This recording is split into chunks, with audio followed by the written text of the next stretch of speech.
Once Neferpitou was born, the very tone of the world changed. The heavens quaked, the nine hells screamed. The only thing that awaited them was divine judgment. For now death walks upon the very earth. Mas masarap pag-vlog, walang bad burn, ngayong wasak sagad.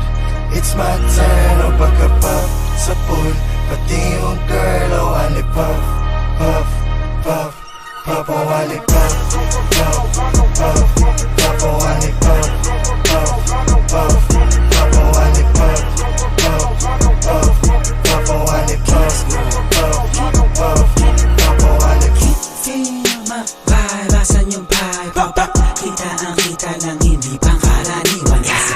Feel my vibe, asan yung lean? Fucking mineho.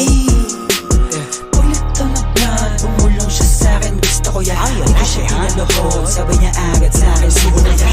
Pwede ako magpaakit, bago mo ko lubayan. Hindi ko dyan madadagit, kala mo sa'kin, puso ko yan. Pukinangin ang buhay to na malabo kong ipagpalit. Mananatili pa din na mababa kahit nalulula na sa pinanit. Ano man sa'kin ang itinadana, yun ang kailangan ko na makitawid. Sana makatama sa mga kababata kaaway, lalo na mga kapatid.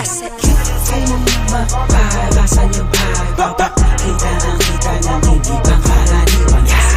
Feel my vibe, asan yung lean? Fucking mineho.